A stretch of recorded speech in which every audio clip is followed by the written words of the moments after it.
السلام عليكم ورحمة الله تعالى وبركاته.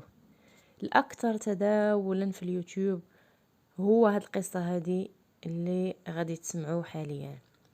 بودكاست لمواطن كويتي اسمه بدر المطيري، يحكي قصة سجنه ظلما 4 أيام قبل حفل زفافه بسبب انتحال شخصيته وخروجه من السجن بعفو بعد حفظه للقرآن الكريم. وآجي تسمعوا دابا القصة وما فيها.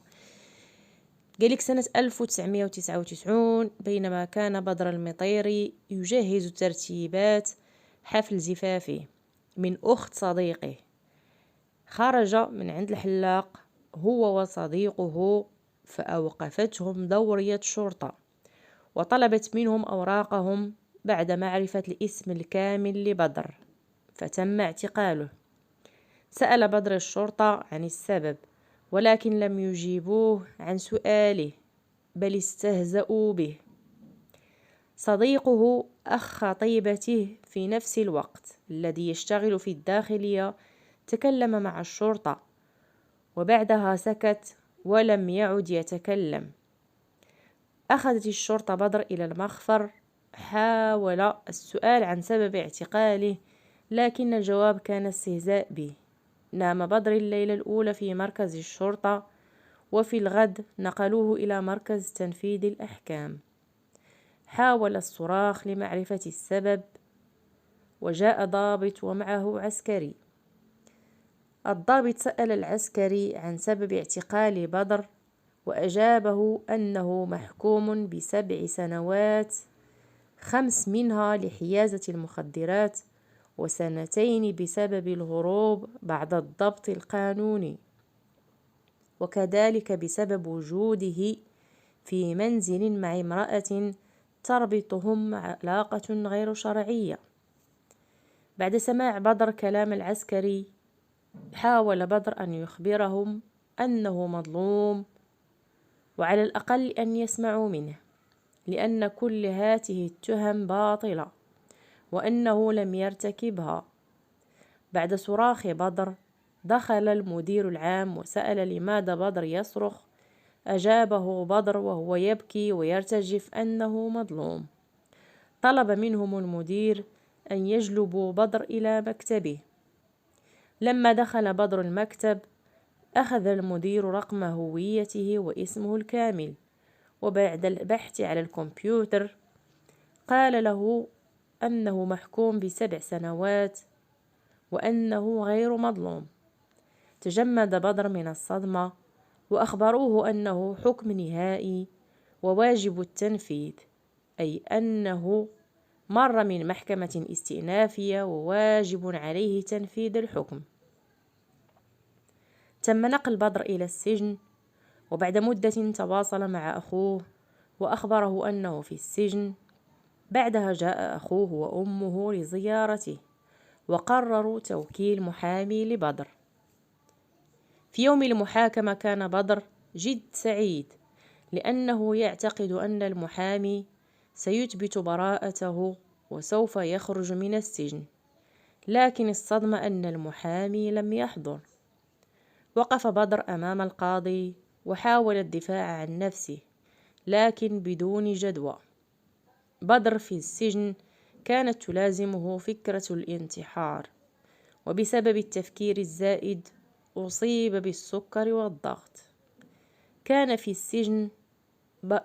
السجن برنامج اسمه التائبين، وهو تقريبا كفكرة الإفراج المشروط، وكان الشرط هو حفظ القرآن الكريم كامل مع دراسة حرفة معينة، واختار بدر دراسة الكهرباء.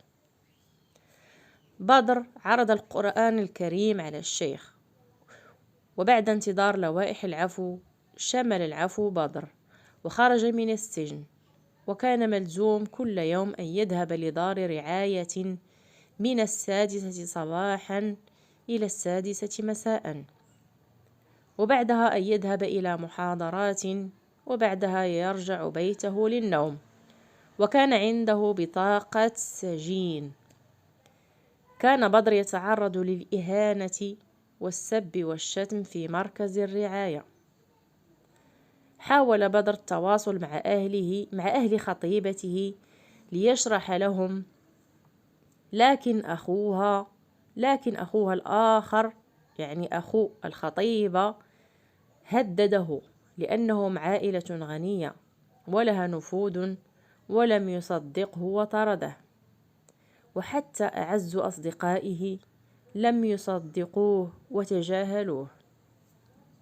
يقول بدر أن الذي قهره هو أكثر حاجة قهرته هي أخته، أخذت منه موقف ولم ترحمه، وكانت حيث تراه تدعي عليه وتحمله غلط أنه ترك خطيبته قبل 4 أيام من العرس، وأنه كسر قلب صديقتها ولم تعطه أي فرصة لتسمع منه.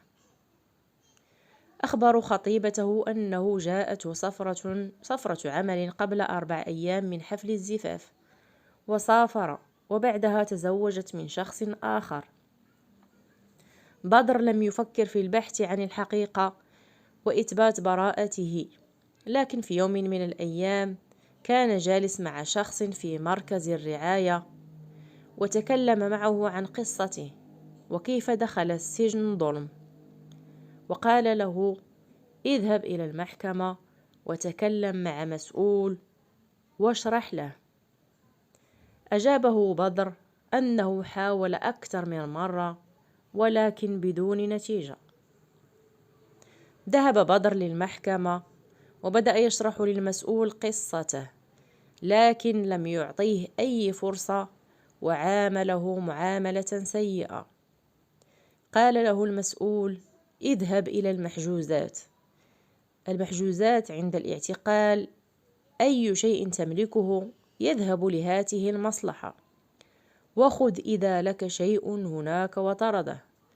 ذهب بدر للمحجوزات ليأخذ بطاقته، لكن تفاجأ أن جميع المحجوزات ليست له، وهي في ملك شخص آخر، ومعها بطاقته الشخصية. وكان هناك جواز سفر. عندما فتحه كانت الصورة ليست صورة بدر، لكن المعلومات الشخصية هي معلومات بدر. لم يقدر أن ينطق بالصدمة. بعدها حدث استنفار من طرف الموظفين من حالته النفسية، وأخذوه للمسؤولين. المسؤولين أحالوا جواز سفر بدر إلى إدارة التزوير، واكتشفوا أن الجواز حقيقي، لكن تم استبدال صورة بدر بصورة شخص آخر بطريقة احترافية. وهنا بدر اكتشف أنه قبل سنة بعد عودته من سفر إلى القاهرة ترك جوازه في صندوق السيارة، ووقع له حادث سير، فسرق الجواز من السيارة بعد الحادث، وهو لم يكن يعرف أن جوازه مسروق، لأنه كان يعتقد أن جوازه في منزله. وسارق الجواز كان على علاقة مع شابة، وتم اعتقاله في بيتها بعدما ضربوه إخوتها لما اكتشفوا علاقتهم، وكان عنده مخدرات. أخذته الشرطة إلى المستشفى، وقامت البنت بتهريبه من المستشفى بعدها. بعد اكتشاف الحقيقة، الشرطة استدعت البنت التي كانت في علاقة مع المنتحل، وعند سؤالها: هل بدر المطيري موجود معنا في الغرفة؟ أجابت: بلى، بينما كان بدر جالس معهم. هل الشخص الذي قمت بتهريبه من المستشفى موجود معنا هنا؟ أجابت: بلى. بعدها عرضوا عليها جواز السفر، وسألوها: هل الشخص الذي في صورة الجواز هو بدر المطيري؟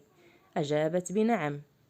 فقال لها النائب أن بدر المطيري جالس أمامك، وهذا الذي في الصورة انتحل شخصية بدر، ودخل بدر السجن ظلما عوضه. بعد أن قضى بدر في السجن 1 و8 أشهر وفي الرعاية اللاحقة 6 سنوات، قال بدر أن السجن أرحم من الرعاية، لأنه كان يتعرض للضرب والسب والشتم يوميا. أثبتت براءته وعوضته الدولة بمبلغ مالي، وانتشر الخبر بالصحف والمجلات والإعلام. لكن بعد 3 سنوات الدولة قررت أن مبلغ التعويض إسراف، لأنه لا يستاهل، وطالبوه بإرجاع نسبة أكثر من النصف من المبلغ. أما بخصوص الشخص الذي انتحل هوية بدر فاسمه الحقيقي عيفان. وقال بدر أن أشخاص تواصلوا معه وأخبروه أنه هرب إلى السعودية في تلك الفترة، وأنه مريض ويحتاج لغسيل الكلى، وأنه توفي. لكن بعد انتشار البودكاست متداول خبر أن عيفان حي وأنه يعيش بالسعودية. هذه واحد الخلاصة ديال جزئين من البودكاست اللي دار بدر المطيري. ولكن صراحة ملي كيعاود القصة ديالو فراه كيبكي ويعاود، وديك الغصة وديك الألم والظلم اللي حس به ما يمكنش. شحال كيقهر. قصته الأكثر تداولا حاليا، والبودكاست اللي عاود فيه قصته شافوه أكثر من 5 مليون. ملي كيعاود كيفاش تحقر وكيفاش تا واحد ما بغى يسمع ليه، وشحال تعذب في الحبس، كيقطع في القلب صراحة. لا إله إلا الله محمد رسول الله. قصته تستاهل أنها دار مسلسل. وهو بدر المطيري حاليا فهو كاتب روائي. لكن سبحان الله العظيم، لكل بلاء يقع على الإنسان له حكمة. أولا ربي نجاه من ديك العائلة اللي كان غيتناسب معاهم حيت همهم هما السمعة. ثانيا وراه ربي سبحانه وتعالى هذاك الصديق اللي كان كيتحسبه صديق العمر أنه عبارة عن صاحب نفسه، لأنه ما عطاهش فرصة حتى يشرح ليه أنه مظلوم. كذلك ربي بين له أن أخته ماشي أخت صالحة، لأن عيا يقول لها أنا مظلوم وكانت كترمي ليه كلام مثل السم. وهنا استنتج أن الله سبحانه وتعالى وأن العائلة واللي من دمك ولحمك ما كيعلموش على صدقك، لكن الله يعلم به. وسبحان من سخر له القانون ديال العفو أنه يكون عبارة على حفظ الكتاب الله. وسبحان من جعله من الأوائل الذين يحفظون كتابه بكل سهولة. وسبحان من أخرجه من السجن ورد إليه براءته وكرامته أمام 5 ملايين من البشر من كل أنحاء العالم. كان الله يقول له إذا لم تصدقك عائلتك فسأجعل العالم يصدقك ويرى ويتعلم من محنتك، وإذا لم تتعاطف معك عائلتك سأجعل العالم يتعاطف معك. وهذه القصة فكرتني في قصة سيدنا يوسف عليه السلام. لكل بلاء رفعة وعزة في الدنيا والآخرة. وأكيد اللي كان خطبها ولا اللي كان مسمي راسو صاحبه ولا اختو ندموا اشد الندم ملي تفرجوا هذا البوستكات. وجعل الله والملائكه تلعنهم. لا اله الا الله محمد رسول الله. الصراحه انا تفرجت في القصه ديالو، بكيت من الاول حتى الاخير البوستكات، واللي بقى فيا بزاف بدر هذا بزاف. سبحان الله العظيم، ربي بغى ليه انه يتشهر وانه يشوف العالم العربي تقريبا شاف القصة ديالو وسمع بها. الله يعوضه في الدنيا والآخرة.